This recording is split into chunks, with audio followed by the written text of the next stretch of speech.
Sa loob ng bawat makasaysayang gusali, may mga lihim na hindi kailanman isinulat sa kasaysayan.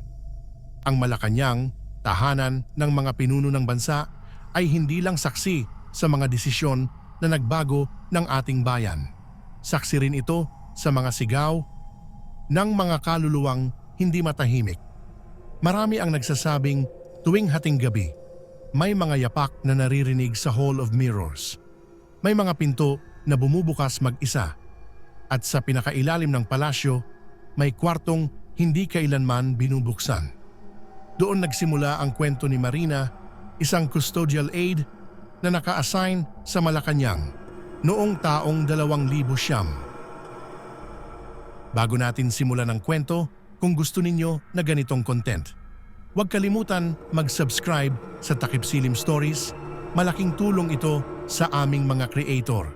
Marami pa tayong parating na mga nakakatakot na kwento. Maraming salamat po. Si Marina de la Cruz, 42 anyos, tahimik lang na babae. Bago pa siya ma-assign sa palasyo, labandera lang siya sa Maynila. Nang ma-hire siya bilang night cleaner sa Malacañang, tuwang-tuwa siya. Mataas ang sahod, libre ang pagkain at tahimik ang trabaho. Tahimik nga ba? Sa unang gabi niya, habang naglilinis siya sa may Kalayaan Hall, napansin niyang malamig ang simoy ng hangin kahit walang bukas na bintana. Sa gilid ng kanyang mata, may aninong dumaan. May tao pa ba rito? Walang sumagot. Paglingon niya, nakita niyang bahagyang gumagalaw ang kurtina sa dulo ng hallway. At sa sahig, may mga bakas ng paa. Basa, parang galing sa tubig. Kinabukasan, nagkwento siya kay Mang Lando. Mang Lando, kagabi naglilinis ako doon sa taas. Pakiramdam ko parang may kasama ako. Ay naku, masanay ka na. Dito sa Malacañang, hindi lang mga presidente ang naglalakad. Minsan, pati yung mga kaluluwa nila. Ano po ibig ninyo sabihin? Maraming na namatay dito? Oo, marami na. Mga sundalo, mga opisyal, pati mga tagalinis. Lalo na noong panahon ng hapon. Kaya dapat masanay ka sa mga naririnig mo at nakikita. Sinabihan siyang huwag na raw masyadong magtanong. Pero isang gabi, habang naglilinis siya sa lumang opisina ng dating Pangulo, may napansin siyang lumang larawan sa dingding. Sa larawan, may mga opisyal na nakapila. Pero sa pinakadulo, may isang babaeng nakaputing damit.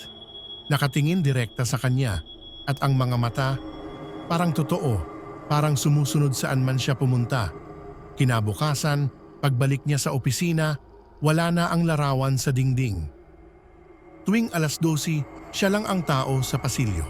Sa Hall of Mirrors, isang mahabang bulwagan na puno ng salamin mula kisame hanggang sahig. Madalas siyang dumadaan. Isang gabi, habang nagmamap, napansin niyang may batang tumatakbo sa loob ng refleksyon. Maliwanag, nakaputi, nagtatawanan. Bawal ka pumasok dito! Sigaw niya, ngunit nang lumapit siya sa salamin, wala namang bata. Tanging ang sarili lang niya ang nandoon. Bigla, may kumatok mula sa loob ng salamin. 3 beses.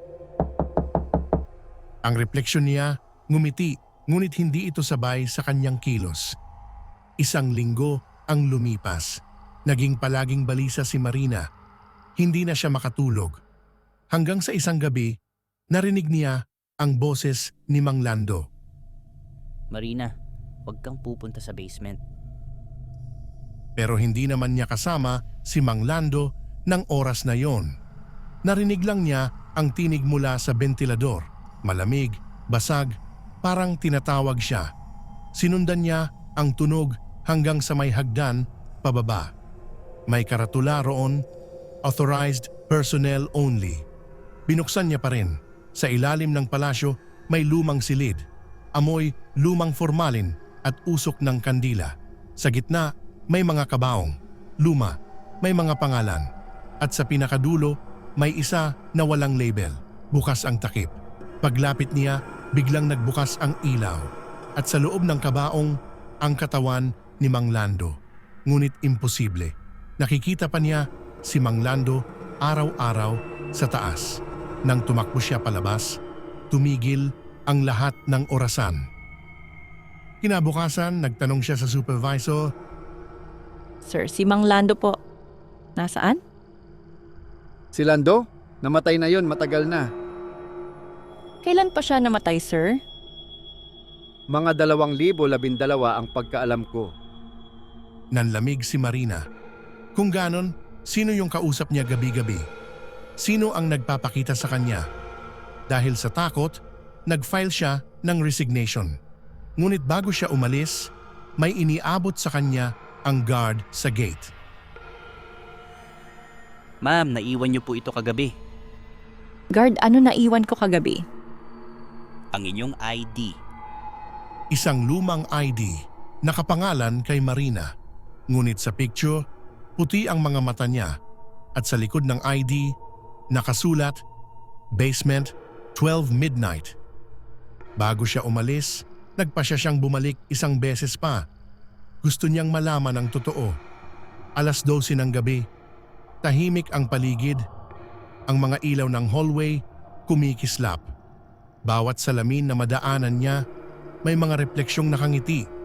Pagdating niya sa basement, bumukas mag-isa ang pinto.